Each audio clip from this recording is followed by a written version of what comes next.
What is up, everybody? Welcome in to this Couz's Corner happy hour. Another live stream here this week. As you see, I'm in my hotel room. This is where I like to do live streams from. The hot topic the last few days has been a scenario where Washington State and Oregon State could potentially land in the Big 12 conference. There's been some controversy around this. There's been a lot of people have come out, and I don't want to say anyone has attacked anybody, but there's been some people who are not really happy that my good friend here, Immaculate, is espousing the view he's espousing, basically, about, the Washington State, Oregon State could possibly go to the Big 12. And in a second, I'm going to let him explain everything so that I and you guys out there, my viewers and listeners, have a better understanding of where he's coming from. And he and I may have a little bit of a debate because he and I do disagree on this a little bit. But before we do that, I want to kind of give a shout out to those who are already in the chat room, and I want to also apologize for being late here. So want to give a shout out to channel member Sasquatch 304. Thank you, Sasquatch, for jumping in here, my man. Mr. Monkey Says, Alan Walker, Pharaoh Sam, John Waffle H2P, and R Webb.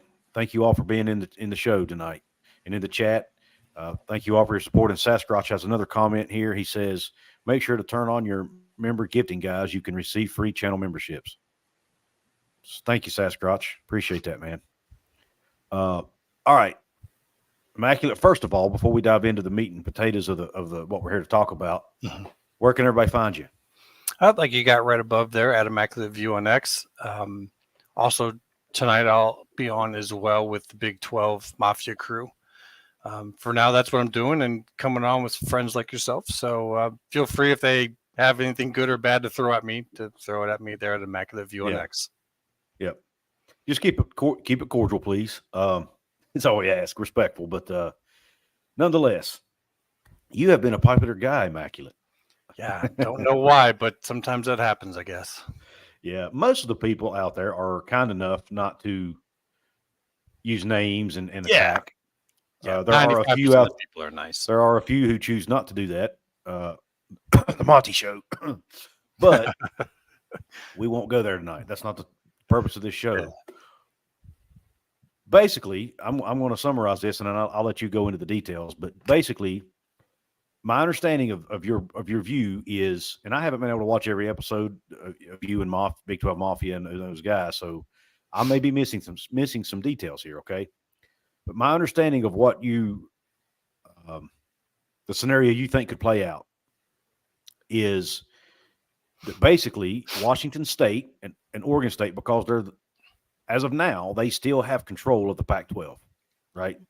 When the schools leave in 2024, yes. Correct. Well, yeah, I should say they will have control of the Pac-12, potentially. Yep. We know there's a court case that is ongoing that could dictate that, right? Is that correct? It could, yeah. It's still going. It's pretty soon here, though, the next stage of that, but I'm not sure that'll be the end. Okay.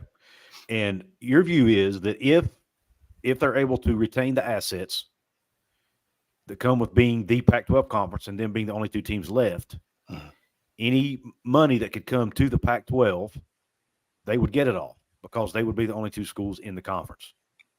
And correct. Because of that, you think there would be some incentives for them to get into the Big 12. So, with that, I'll let you run with that now. I just want to lay some groundwork for pretty good out there. Little difference on that last part. The incentive, their incentive to get into the Big 12 or another conference is clearly the long-term security. Well, incentive was the wrong word. I meant to say leverage. I'm sorry. Yeah, leverage is what I intended to use. Yep. My bad. My apologies. But here's where I think people are getting me wrong. It's not leverage per se with the Big 12 any more so than it's leverage with any other major power conference. If anything, the Big 12 now has the leverage in this. The Big 10's not going to take them. They just got Washington, Oregon, and the payouts more. And Washington, Oregon already had to take minor payouts to get in there. And as many folks from the Big 12 are saying, they don't think the Big 12 would want to do a lesser payment for any new members coming in just because, wants the camaraderie and togetherness of it. And I totally get that. And I think that's a great point. So I've even amended earlier on. I was saying I think they can maybe get half pay and get in. Mm-hmm. But with that point, I'd say that's a pretty good point. Culturally, you don't want to make that precedent, I guess you'd call it. So what they've done is actually to the CFP. The CFP has talked probably a little too much about plans that they wanted to make in the future about the payout. Currently, the way it works is a big lump sum goes to the conference, and then the conference divvies that out however it wants. It doesn't depend upon how many teams you have, though, how many members. It was the same amount per power conference, period. And the talk was that they wanted to change it. And when they were talking about that, you notice that's also when expansion started. So they wanted to change it because now these conferences, some of them have different numbers of schools. So unless they want to tell some of the schools you're getting less than our bigger names, you now look in a situation where schools in the Big Ten would be getting paid less than schools in the SEC or in the Big 12 because they have 18 instead of 16. And if they want to do any more expansion, they'd want that rule changed to incentivize them to do that. So you could say, whereas now, because they actually didn't get the rule changed, they're de-incentivized to grow anymore. That includes from the ACC. I hate to say it. I know a lot of people saying that they don't want this to happen because they want schools from the ACC, and that makes perfect sense. If I was a West Virginia fan, especially, I'd be like, hell no to them. I want Louisville. I want Pitt. I want Virginia Tech. Add whoever you want to that list, and I totally get it. It's not about you guys should want this. It's about due to a comedy of errors, they seem to have held up business. We've had 2 CFP meetings, one in Dallas, the other in Chicago. They're 2 months apart, where both of them ended with pretty much nothing that happened. And then the end of the last one, Hancock, the chairman, he came out and said that, the unthinkable happened, this weird stuff, and that nothing can really go forward until things get worked out west. We know what he's talking about. Yeah. So, there's a lot of people who are saying, well, they can kick them out. The unanimous vote rule doesn't count for that. I haven't seen anything like that. And if they could do that, if they wanted to do that, why wouldn't they've already done it? They've held up two meetings. So I tend to think the unanimous vote is for everything because this was an agreement made in the beginning. And remember, the G5s are part of it. So do you think they want to have some loophole in the voting structure? So, despite it being unanimous, well, you could vote us out at any point in time you want. I highly doubt it. Maybe I'm wrong on that part. But could they not just vote? And for those who don't know, Washington State's president, Kirk Schultz, is on the College Football Playoff Board of Managers. Yes. So, the unanimous vote Immaculate is talking about, Kirk Schultz is one of those votes. Yes. And they govern everything. So what Immaculate here, I think, is saying is basically Kirk Schultz has leverage here because, in his opinion, because he could hold up the vote. Yep. Because he could be the one dissenting vote against anything unless he gets what he wants, right? Is that kind of okay? Yep. And people have been seeing, I'm sorry, I didn't mean to interrupt you, but real quick to throw on top of that, people have been seeing statements from guys like Sankey and thinking, well, this is a conference commissioner. He's even above that. Not in the CFP world. He is not. The commissioners are the exact term. There's board of there's the board of managers, and then they're like the next tier down below. And I'm sorry, I'm forgetting the name. So I don't remember it either. They basically, like, if in the military terms, the board of managers are the COs, and the commissioners are the XOs. They execute what the COs say to do. I think it's called the management committee, maybe. Yeah, that sounds about right. Like You're right. I think it's the committee. So when he comes out and says these things, it's Sankey being Sankey, like, Yeah, but the statement he made was the CFP is not the NCAA. That's the statement. Not. Understandable. So when he said that, I took that as meaning, okay, the NCAA grants these bylaws to allow a conference to remain a conference for 2 years with less than 8 members, right? Correct. And that is the quote unquote loophole, or in the rules or whatever that Oregon State and Washington State could use. For 24 and 25. Yep. But can't the CFP? They don't have to go by that, do they? Because it's not. Okay, It's not a C. Who's going to vote it? Who's going to vote it? I get it, right? You're saying Kirk Schultz could vote against everyone else, but can't they just vote Kirk Schultz off the board if they want to? How?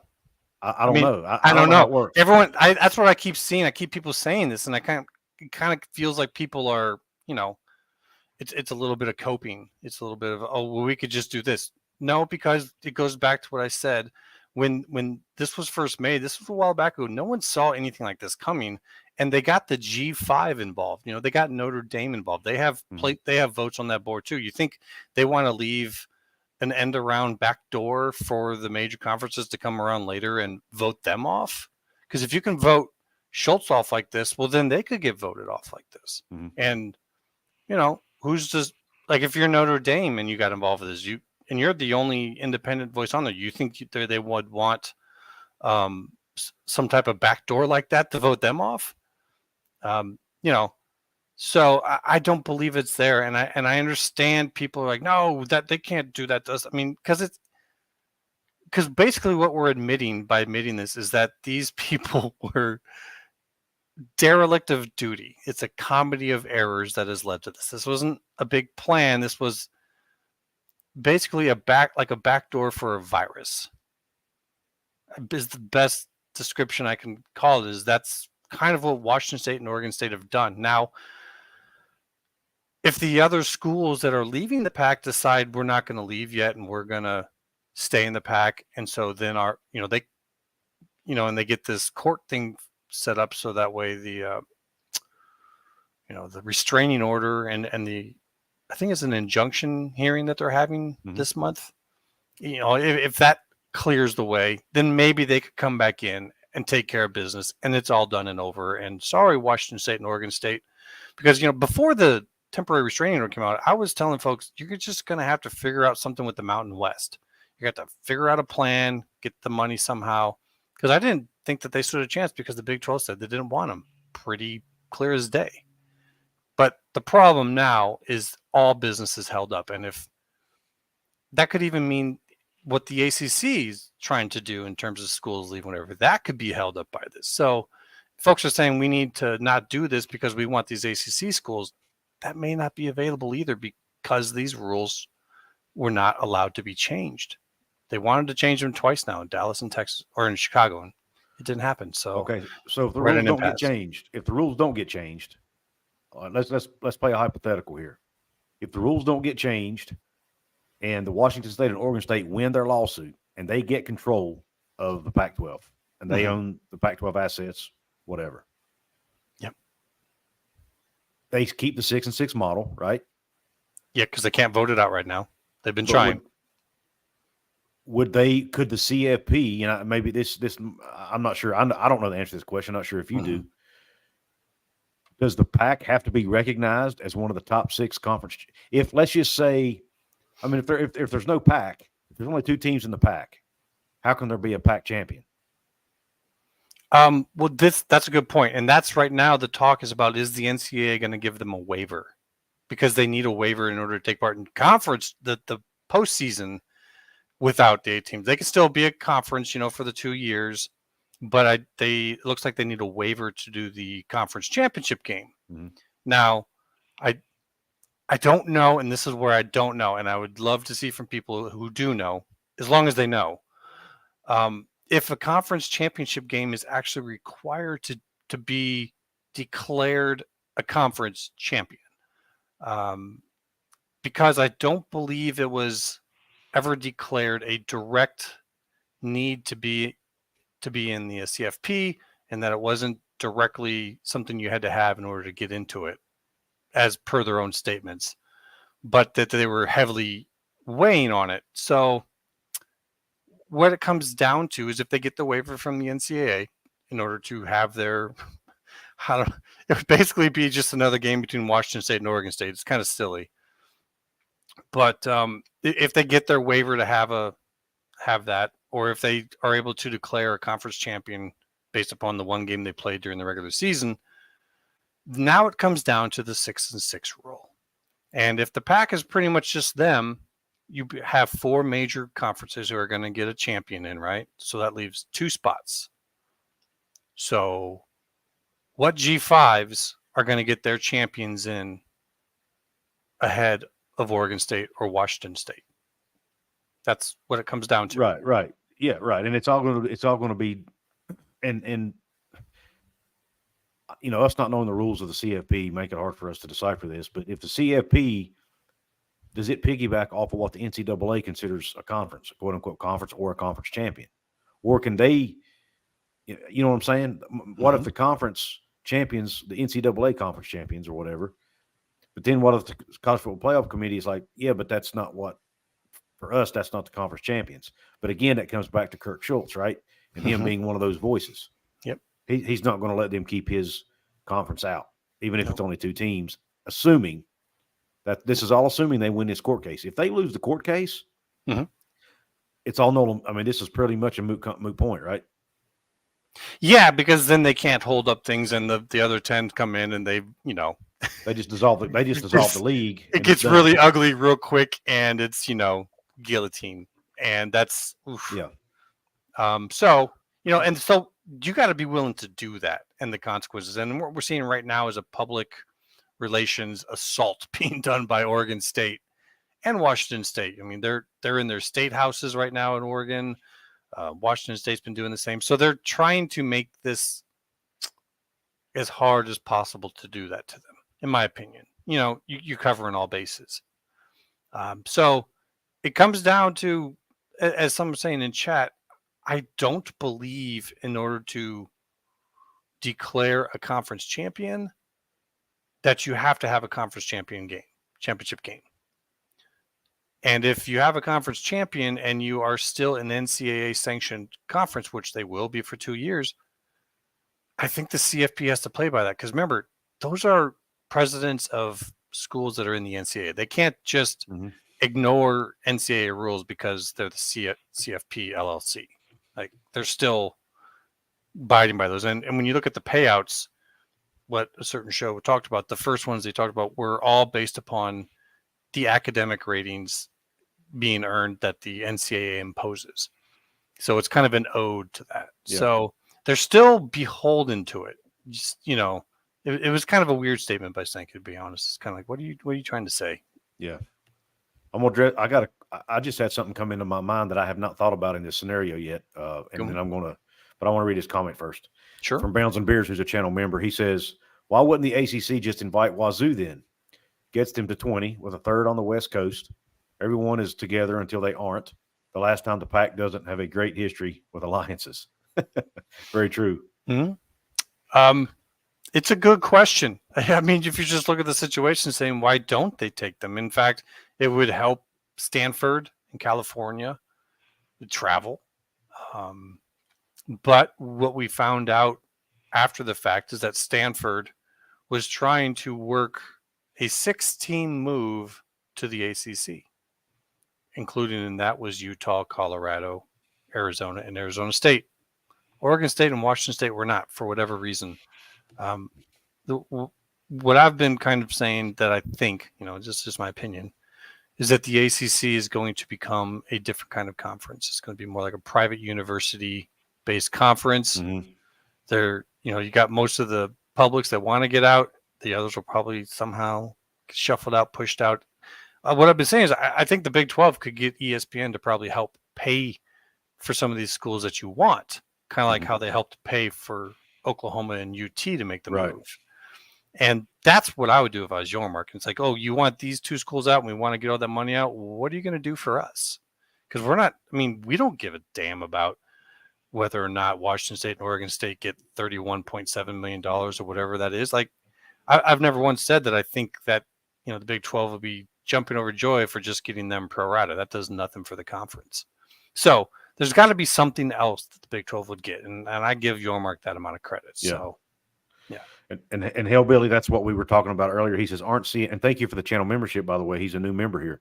He says, aren't CFP and NCAA 2 different entities? They are. And that's been my argument. That's in my disagreement with Immaculate and others. I've been saying, look, they're 2 separate entities. they can't. The NCAA cannot force the CFP to do what certain things. But Immaculate's argument, which is a fair argument, is but Kirk Schultz, who's a Washington State president, is one of the people voting on the college football playoff matters. And CFP is kind of entwined with the NCAA, like especially if you go to their payout page on the CFP's website, it's you'll see that the top payouts are based upon the APRs. These are the academic ratings that the NCAA puts down. So there is connection there. They do still have to abide by NCAA rules because they are NCAA schools, and it's the presidents of those schools that are there. And that's who makes up the NCAA. That's who votes on the NCAA is presidents of schools. So to say that they're not the same, I consider it more like a subsection of the NCAA. Yeah, right. It's part of it, but they made it as an LLC business so that they could, do some things differently. Yeah, I've got some other super chats, but before I get to them, guys, I promise I'll get to them. But first, I've got this burning. I don't want to say question, but just idea, question, thought that I want to get to because if I don't, I'll forget about it. One of the challenges that Oregon State and Washington State are going to have now that because of the other teams leaving the Pac-12 is scheduling games. They're going to have to find games to schedule for the next 2 years. That's a great point. Right? If I'm a member of that committee, or not the committee, if I'm a member of that board of managers with Kirk Schultz and he starts playing hardball, am I instructing my school not to schedule, and maybe even other teams in my league, not to schedule games against them? Sure. Play some hardball. Okay, so in order for me to answer this, basically blackballing them is the word I was trying to think of. Yep. In my opinion, that's a viable thing. The way this is going down, you start taking things to court, things start getting dirty, and that's from all ends. In order to answer this, I kind of have to go into the talk that we did about the payment structure, and that's another thing that people are not, because if they're getting that amount of money, and we can go into that if you want, but I think you know what I'm talking about, that big amount, $320 million. It's an average, and that's why I went into it's an average. Like the different conferences would get different amounts based upon the new rules. But anyways, if they got that amount and split it both ways, that's a lot of money. What I would do if I had that amount of money and I was them, I'd pay the Mountain West to have a scheduling agreement and say, if it doesn't work out with them, then we'd join up with you. If you got 12 schools in the Mountain West and you agreed to pay them each $4 million, $48 million, 48, 50, 60 million, $5 million each, fine, fuck it. Out of 320, 60 million, you get down to 260, you've got them for, that's 12 teams. Yeah. And they're and you just doubled their payout. Yeah. That they get normally. And the $320 million he's speaking about, guys, and then I'll get to the super chat, is that the expanded college football playoff, that is the amount of money they're expecting each Power 5 conference to get. Is that an accurate statement? I'm sorry, I was actually reading T-Mac's chat. That's a really good point. But what were you just saying? $320 million is what they're expecting each Power 5 conference to get from the new college football playoff. The way it comes about is the current playoff is 3 games. The future ones will be 11 games. So it's damn near a 4 times multiplier of the amount of games there. That means that's the new amount of ads. It's the amount of money coming into ESPN. Right. They pay a percentage and pay out to the CFP. So, they did a lot of work to try to figure out their numbers, but for layman's terms, just think, 3 to 4 times and you're in the ballpark. And so, they'd have that much more money to play around with. And even if you don't have it right away, because those payouts are not immediate, you could probably get some financing off of that, because financiers would know that that's coming, if that makes sense to you. Mm-hmm. So one of the arguments you're making is if they win their court case and they end up, and all this is hinging on this court case, guys, and that's one of the reasons. Let me touch on this a second. That's one of the reasons media folks are I don't want to say unhappy, but they're disagreeing with you, because the way the mainstream media and professional media approaches things is they do not want to talk about something unless it's actually been reported by a reporter, right? Yeah. And they're basically saying what you're saying is being treated as a report. I guess, yeah. You have been clear that you're not reporting anything. Right. Have you not? Yeah, I have no insider. I don't want it either. This is just you. It's a hypothetical that you're saying could happen. Now, if people make the choice to run with it and make it a report, that's not really on you, in my opinion. So even though I don't see what you're saying happening, mm-hmm. I don't see it playing out that way. Sure. I could definitely see it being possible. It's to say it's impossible to me is not quite. Yeah, and I'm with you on that. Like, I can't sit here and say this is definitely happening. That would be ridiculous. And to anyone who disagrees, I say, okay, cool. But that's what I don't like is when people are trying to be like, yeah, I just don't see. I see no way, shape, or form the Big 12. I just don't think the Big 12 is going to take those two teams. I just don't see it happening. Even if they get that money, I don't see them taking it because I think there's enough presidents in the room in the Big 12 that they would never agree to it. That's my opinion. Yeah, and that's a viable opinion. The only reason why I say it might is if everyone else pulled together enough, got the ESPN and Fox to offer enough, and gave the Big 12 something big that they want. Mm-hmm. I don't know. Some people say that the pay isn't enough really to get ACC schools to come over as it is right now. However things work, when you start talking about Gore payments, I don't know. Yeah, that's the only angle that I would be like, if everyone wants that, and that's what the Big 12 wants, is those schools. And if that's a problem, then I would say you grease the wheels to make that happen, and then we grease the wheels to make this happen. And that's just a suggestion. That's just one solution of many or none or whatever. It's not about doing anyone a favor. It's like, what would make you change your mind? And that's what you ask for. Actually, you ask for more than that because you want to negotiate down to that. So that's all I'm asking people is, I get it that people don't want it. They don't want Washington State and Oregon State. I get it. I'm just saying, what would it take for you to change your mind on getting them? Right. What would you need? That's my whole question to people. That's it. And I also disagree. Even though even if they end up with the $300 million, mm-hmm. I don't see any way. I just don't see. Well, number one, let me back up a minute. Yeah. I don't know. I just don't see that holding up in court personally. Now, I'm not an attorney, but I just don't see any court granting $300 million to two schools. I don't see it, but maybe I'm wrong. The court's not really granting the money. The money's going to the PAC kind of regardless of what the court says. The court, from what I saw of the argument, is that they basically stopped anything from happening in the conference without a unanimous vote. They can still conduct business. It just requires a unanimous vote. And it had to do with some type of an argument of those other schools with their statements of leaving no longer had the conference's best interests at heart. And so they're basically stopping them from voting to dissolve the conference. And I did see somebody in the chat earlier mentioned the date of that. Sometime in November, that court case is supposed to be heard. Let me get to these super chats real quick, and I want you to hang on while I get to those because they're involving this, and then I'll let you go. I know you got another show to get ready for. Yeah, I'm already getting buzzed by Bomber. It says Daniel Gigax, thank you for the $4.99 super chat. He says, how long is Schultz on the CFP? 1 year deal or multiple years? Now I tried to research this, Daniel, because I had the same question.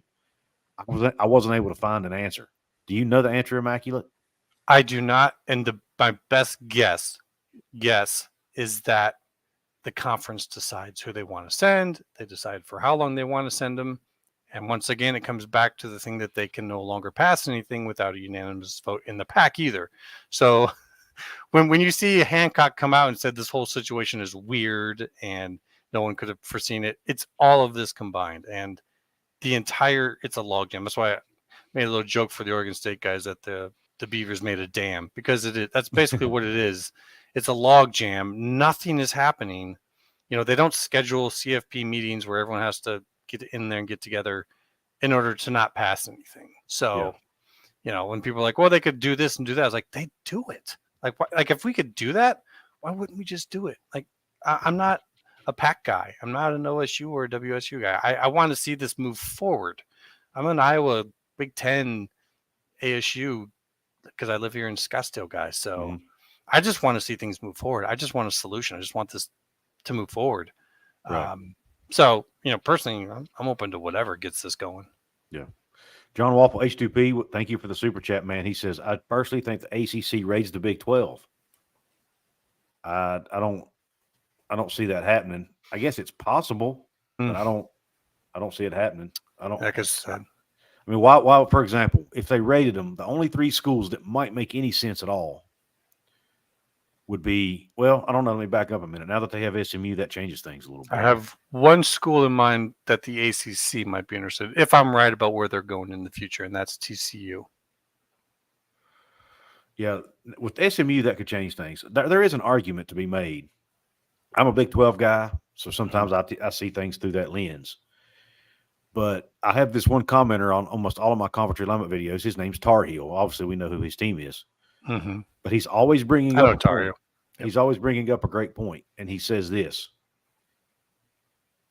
the Big 12 without Texas and Oklahoma, and the ACC without Clemson, North Carolina, and Florida State would essentially be equal in his eyes.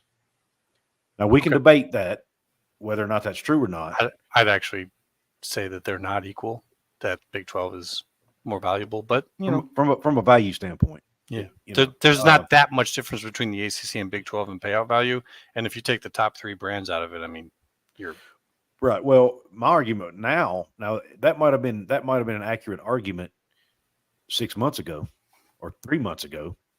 But now that we're getting Utah, Colorado, and the 2 Arizona schools in, I think it makes the Big 12 more valuable. And that we now also have a Florida school in UCF that helps, along with BYU and Houston and obviously Cincinnati. But I don't know that I understand his point. But his whole point is this: the ACC and Big 12 would be, even though they may not be totally equal in value, they would both be neither one would come close to the Big 10 and SEC. So there would be no reason for any of the schools from those conferences to move around. There would be no point basically for a team to leave the ACC for the Big 12 because it would be a lateral move basically. I would disagree. Yeah, because I think it comes down to, we used to have 5 conferences that were all trying to run the same model, and so you have winners and losers when you do that.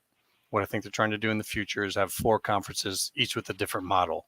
Mm-hmm. You got the Big 10 coast to coast. You got the SEC, which is, tight regional in a huge football area. You got the Big 12, which is also coast to coast, and it's kind of that catch-all that's just down below and giving those schools a chance to shine that maybe they couldn't in with the way the previous setup was. And then you have the ACC, which will kind of be a home for private universities that, it's just a different culture, a different thing. Right. Alan Walker, thank you for the super chat. And here's a chat he put in later on. He says, rumor is that the Oregon legislation is trying to bind Oregon State with Oregon now. Don't think it will happen. Washington State legislature tried but failed. Yeah, I heard that too. I don't have any. I don't think they're going to get binded. They're in there right now, and they're putting up a fight. And I think what Oregon State's actually trying to do is they're trying to do the same thing that Cal was successful in doing, and that's like UCLA is going to have to make a yearly payment to Cal every year, and I think that's what they're trying to do. They're saying, okay, you're going to run off and make money. Well, you're going to have to pay Oregon State. I think that's what they're trying to do. Mm-hmm. John Waffle, thanks again. He says this isn't going to go anywhere. Washington State and Oregon State aren't big enough brands to own the rights. They will end up in the Mountain West. I don't know that it's a matter of brand power. It's just a matter of legality here. Yeah, perfect. You said it perfect. They might not be a big enough brand to be attractive for another conference to take them. Yeah, and that's why the Big 12 hasn't. Power conference to take them, I should say. But the rights piece would all be based on the way Immaculate is laying it out. Would all be based on legalities, basically, on who actually is the Pac-12 now. Are the schools that are leaving allowed to claim any membership now that they've announced? And it's all based on the big Pac-12 bylaws and how they are interpreted by attorneys, essentially. Could I answer Brown and Beers right there in chat real quick before we? Sure. He's saying that he's touching upon what we barely touched upon, and John Wilner is saying that it's 80 million, not 320 million. 80 million is what it is for the 4-team tournament. That's absolutely right. He's right. It's actually 79.4, 79.7, something like that. It rounds up to 80. The 320 is 4 times that. That's the point of that, because in the 2024 playoff tournament, there's going to be 11 games, which is just about 4 times that. So they had it at a kind of like a 4x type of thing. The actual amount in that they came up with was like 323. You'd have to go in and see how they get that figured out, because it's kind of detailed. But it's based upon the increase in number of games. It's a projection. It's not, these things don't actually get figured out in advance. It's all projections, and it gets figured out after the tournament is over. And so the company Navigate that did these projections, this is what they do. They work with major businesses. They work with 4 of the 5 conferences. They work with the NFL, with Major League Baseball. So, people can say what they want about me, but this isn't my research. This was theirs. I just found it. Yeah, Navigate is a lot of where you get a lot of your information. Is that accurate? Yeah, I found their website. Once the TRO happened, I got real curious. Yeah. And just for everybody's knowledge out there, I did reach out to good grief, the guy who's over the CFP. You've mentioned his name like 3 times already. Hancock. Sure. I actually sent an email, not to him directly, but to the CFP, and asked if I could get someone from there on my show to talk about it. But I'm sure they won't respond. They're like, no. I figured I would shoot my shot anyway. It's a good shot, man. Why not? R. Webb, thank you for the super chat. He says Schultz is the senior PAC rep as the current PAC CEO. Okay, makes sense. Oh, funny little thing about that. Another guy that's on that board that people should be watching here in the future is the president of Clemson. Yes, I noticed. I was looking when I was doing my research. I was looking and I saw he was on there. So don't think that they're not watching the situation and going, "Oh, really? This works? Okay, all right." He's taking notes. Yep. Now, and Gordon Gee from West Virginia is on that board too, and he will be retiring in 2 years. So it'll be interesting to see who replaces him from the Big 12. But John Waffle thinks that Kansas, BYU, Cincinnati, Baylor, TCU, and West Virginia would potentially go to the ACC, and it's WVU, John, by the way, not UWV. He's taking a shot. We're a little sensitive. Yeah, I guess he is. but yeah, I don't capitalize Pitt either, for what it's worth. But yeah, I don't see BYU going to the ACC. Kansas maybe because of their academic prowess, whatever if you want to call it. If they want to add any more public schools. They did have California, but that kind of came with Stanford. I do see it being – I do still see at some point. I still think – I'm not saying I want this to happen, but I can actually see West Virginia ending up in the ACC at some point still, depending on how everything shakes out across the country, across the landscape. I think deep down that's where they would rather be. To be honest, that's just my gut feeling. I obviously have no sources telling me that. That's like a burned-in thing, isn't it? That's been going on for so many years. They've tried to get into ACC like twice already, and both times they were denied. So maybe multiple. I don't know. It may have been more than twice, but now that may have changed. Now that the Big 12 seems to be more secure, that might be. They may change their mind on that. But just because of the crazy travel and everything. Now, if they end up getting some ACC schools in the Big 12, obviously I think that would change things. I think that's the plan. And like I said, that's the angle I would go with, because that's what Yormark should be focused on. And if he's going to do this favor, as I guess you could call it, for everyone else. Because remember, if the pact dissolves, if those 2 schools get out there and the pact dissolves, that money would be going to them gets dispersed then to the others. Because the same percentages, ESPN's paying the same percentage to the CFP no matter what. So that pile of cash is going to be the same no matter what. It's just one less mouth to feed, so it gets spread out. Yeah, and David, another channel member, David Hackett. That's what we talked about earlier, man. It's going to be tough for them to find teams to schedule. I'll be honest, and And who's to say that some of these schools with presidents on this same board as Kirk Schultz, if he does play hardball and try to hold up the progress, they could blackball him and say, we're not scheduling games against you if you're gonna do this to us. So it could get ugly. This could actually end up getting really ugly before Oh it's all yeah, said and done. that's why I tell folks, just get your seatbelts on and just hang on, Yeah. because this Yeah. is not over. Yeah. Well, Immaculate, I'm going to let you go, man. I know Yep. you've got another show to prepare for. Yeah. I kept you longer than I wanted, so I apologize. Oh, we're good. We're good. It was fun. But anyway, don't forget to go check out Immaculate over. He's going to be on with the Big 12 Mafia later, so go check that out. Yeah, and if anyone has any more questions that we weren't able to get into, you can message me on X, or you just come to the show tonight and ask. I think we're going to kind of have an open discussion at some point in time. So, it's a continuing situation, so there's going to be plenty of time to talk about it. Absolutely. But thanks again for having me on, buddy. Appreciate it. Thanks for coming on.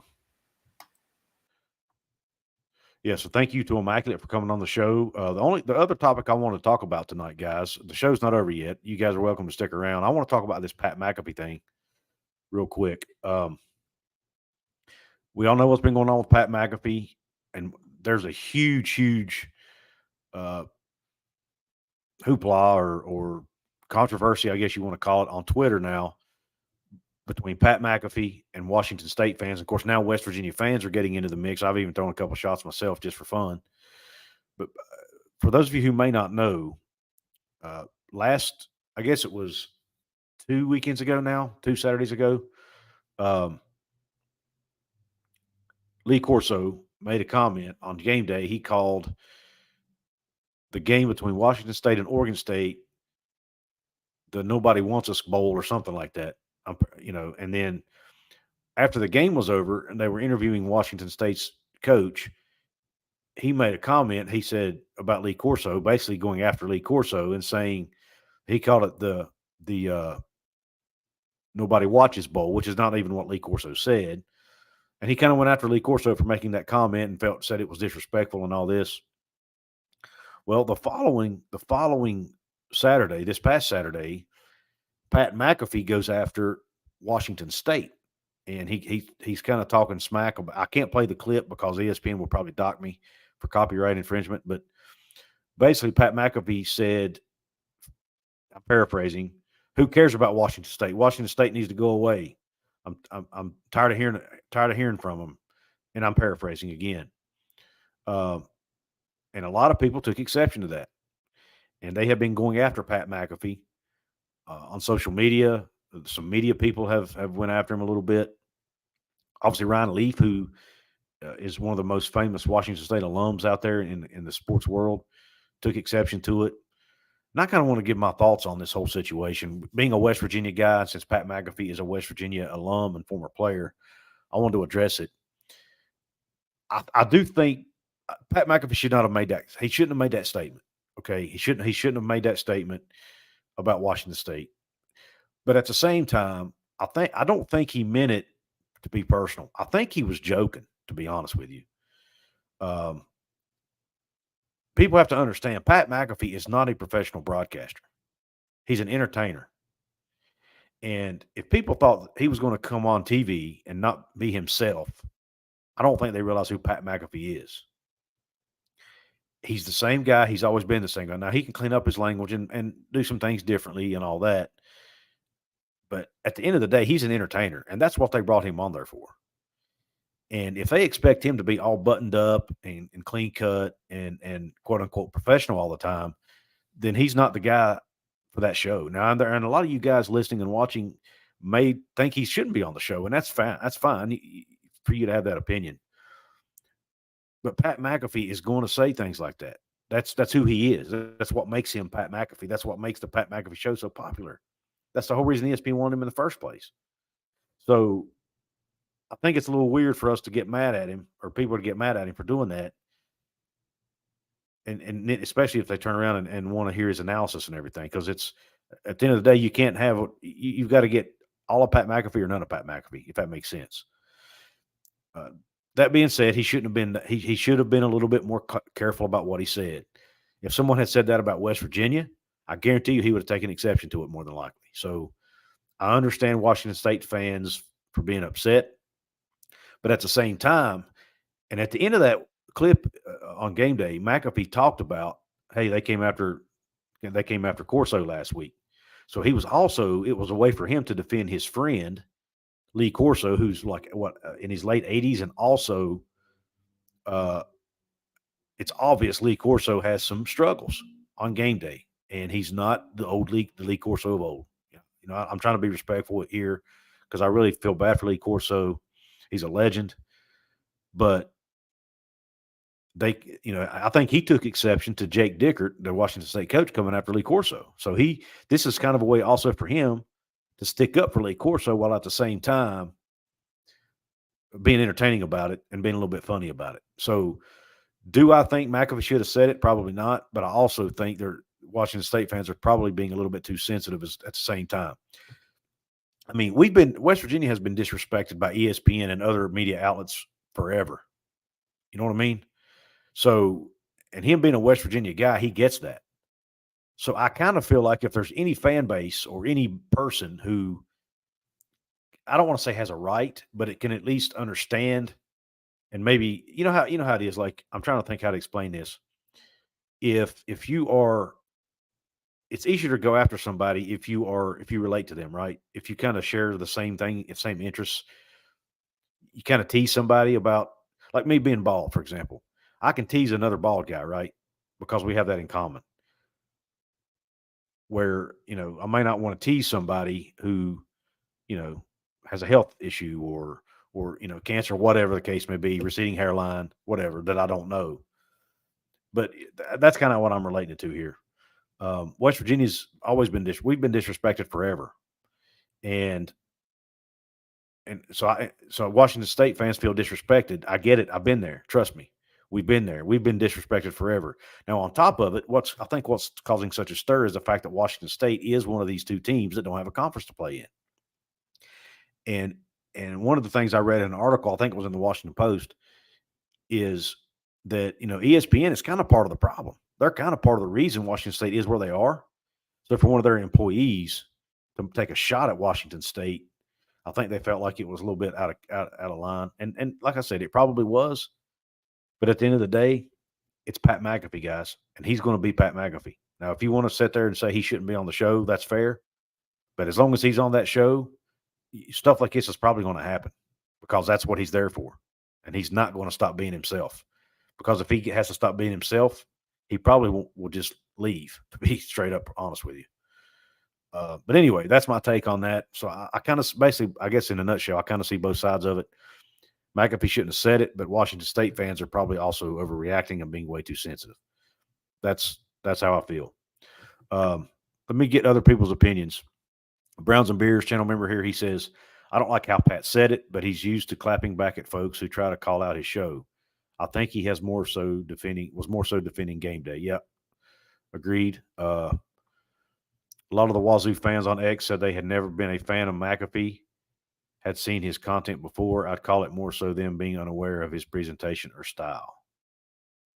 Alan Walker says it's all about ratings. Everything now deals with TV ratings, and this is money. Yep. Pat McAfee doesn't know anything about college football. Yeah, it's Alan Walker is from Washington, so I want to get his take. Pat McAfee really stirred up the pot down at Washington State. Even the news stations here in Spokane are having a little fun against him. Yeah, I've seen that. I definitely have been seeing that on social media and even in the papers down there. So, yeah, I'm not trying to ride the fence here. I have kind of been leaning toward Pat's side on this because I feel like he probably felt like somebody was coming after his friends, his colleagues, his show, and he probably kind of felt the need to defend himself a little bit, to defend them a little bit. Maybe he probably just should have went about it a little bit different way. But there again, at the end of the day, I think it's all entertainment, and that's what he's trying to do is entertain people, while at the same time getting his point across. Because he even made a comment, I want to see a West Virginia flag flying back here, not a Washington State flag. I'm sick of Washington State. And he even called out Ryan Leaf. So I mean, I think people are overreacting, I guess, is at the end of the day. But at the same time, if Pat's going to be on a show as a quote unquote journalist or analyst, he probably needs to do a little better than that. Now, if he to me, that his show would be a better setting to do that versus than doing it on game day. You know what I mean? If he'd done it on his show, maybe it wouldn't have gotten as much heat. But where he did it on game day, I think people took a little bit more offense to it because that show was supposed to be celebrating, quote unquote, celebrating college football, not attacking. But like I said, I've seen ESPN people on there before say disrespectful things about West Virginia many a time, and nobody ever says a word about it. So, uh, again, I have a hard time having sympathy for Washington State fans because of that. Pat is a great self promoter. That he is, Opie. Thank you for joining the show, man. Will Hoopy fans go to war with Wazoo people? I don't even know what that means, John, to be honest. Perhaps the Big Ten may want to weed out schools such as Maryland, Rutgers, Northwestern, and Indiana. Make room for Clemson, Florida State, Miami, and North Carolina. I do think at some point down the road we could end up getting to a relegation type deal in college sports where teams get dropped from conferences. Um,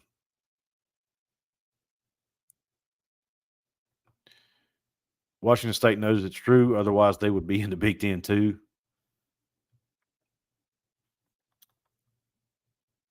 Pat spoke the truth. But anyway, guys, hopefully I was clear on my explanation of that and wasn't too confusing because I do find myself my friend Outlaw College Football gives me a hard time a lot of times because he says I ride the fence too much, but I really do. I'm the type of person who has uh, the ability to see things from both viewpoints sometimes, and I do see that here. But again, I lean more towards Pat's side because I think he's in the entertainment business, and that's what he was trying to do. The Big Ten is not dropping any teams. Yeah, I mean, I don't think it's if it happens, it'll be years down the road, and I'm not predicting it'll happen. Some people out there are. I'm just saying it's very possible.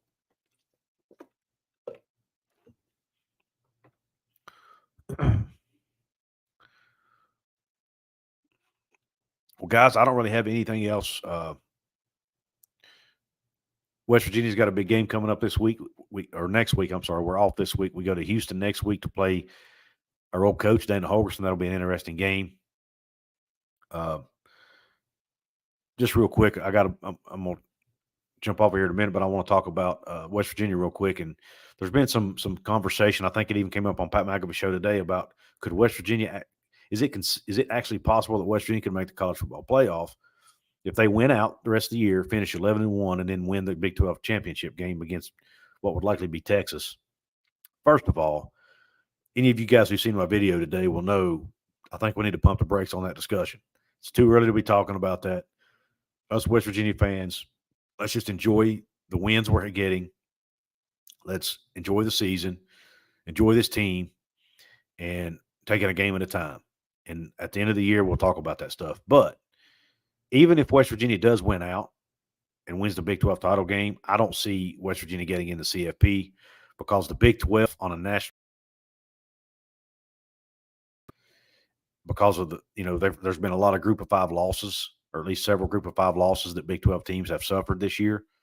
So the perception of the Big 12 is that it's down this year and that it's weak. So I don't see the Big 12 unless it's Oklahoma or Texas. I don't see the Big 12 champion getting in the college football playoff this year. I don't. Kansas State might have a shot at it, but I don't even think they get in. And to be honest with you, I don't see any team in the Big 12 finishing 11-1. I really don't. Texas or Oklahoma maybe, but nobody else. I just think there's too much parity in the league. There are too many teams that are too even and too much alike. I just don't see it happening. It'd be a great story, but I don't see it happening. OPD Don, man, thank you for the generosity. The $25 super chat. He says, "I see you're in the hotel again. So here's to having a good breakfast in the morning, sir, and very good show." Opie, always much appreciated, man. You're one of the true college football fans out there, just like the rest of you guys in here, man.